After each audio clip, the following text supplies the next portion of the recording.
Dans le deuxième épisode de cette série, je vous ai parlé de l'émergence du rap en France dans les années 1990.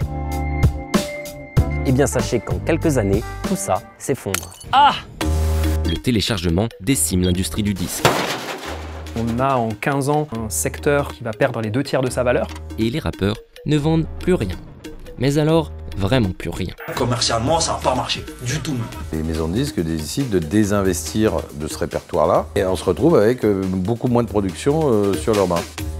Un genre moins rentable, donc moins produit, et qui fait face à une autre menace. On a un développement du rap états-unien avec les succès de Eminem, de 50 Cent. On a un succès d'artistes associés au R&B qui vont concurrencer directement le rap français. Bref, au début des années 2000, vous l'aurez compris,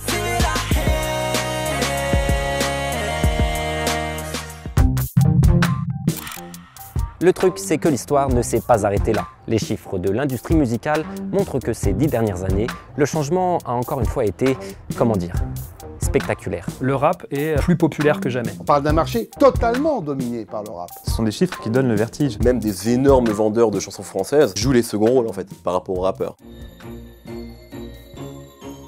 Alors comment un tel retournement a-t-il été possible? Qu'est-ce qui a permis au rap de passer de l'agonie à la suprématie? Bon, la réponse, elle tient en un mot. Le streaming, yeah. Voilà, du coup la question c'est, pourquoi le rap est-il si performant en streaming?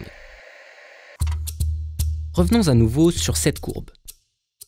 Attendez, d'abord, je précise que les chiffres qu'on voit ici ne sont pas très précis. Par exemple, Diams, qui était la plus grosse vendeuse d'albums en 2006, n'a pas été comptabilisée dans la catégorie rap. Mais ce qu'il faut retenir, c'est qu'il y a une tendance bien réelle. Le rap se casse la figure dans les années 2000.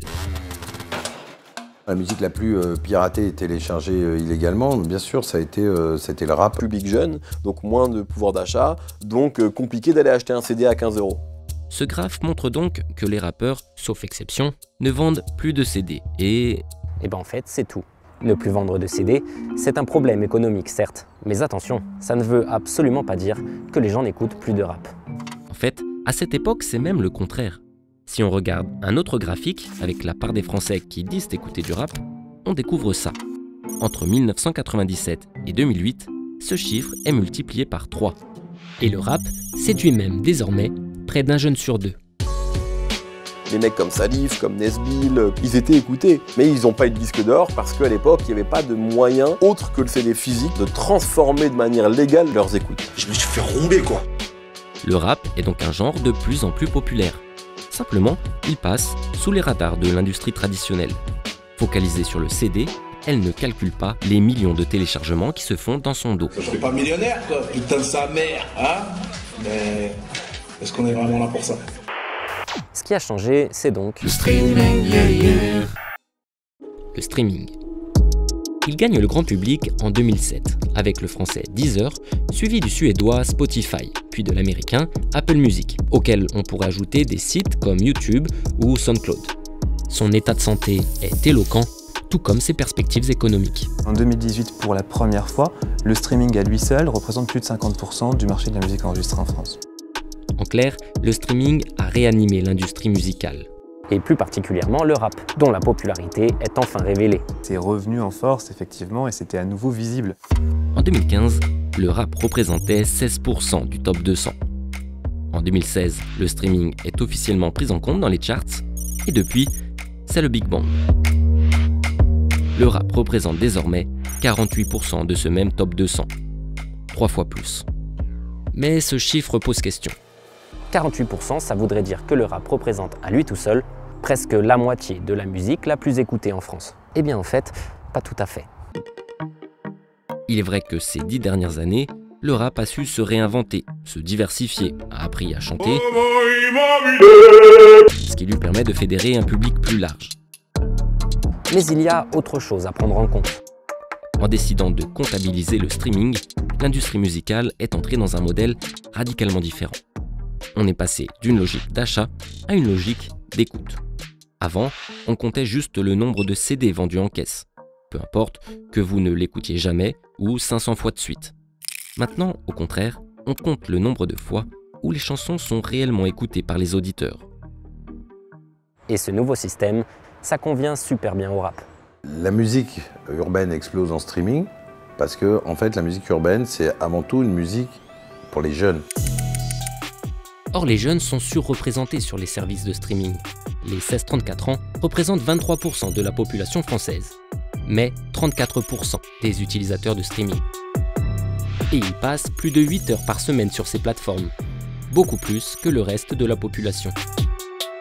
En gros, les jeunes qui écoutent plus de rap sont plus actifs sur les services de streaming.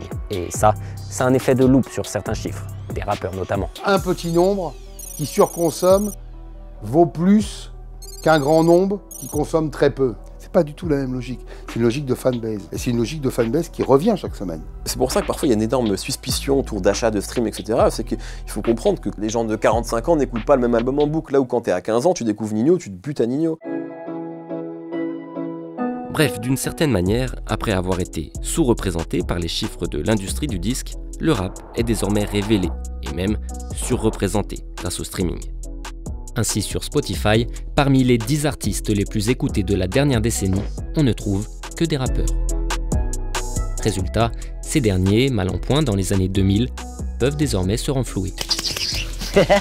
Moi je vois beaucoup plus de gens qui vivent du rap qu'il y a 10 ans en fait. Si t'es rappeur maintenant, c'est le moment de croquer. Parce qu'effectivement là on est à un moment où tout le monde veut son bout de rap. Quand Arsenic se met en Lacoste sur son premier album en 98, Lacoste dit on n'a rien à voir avec eux. Aujourd'hui Lacoste il bosse avec moi à la squale.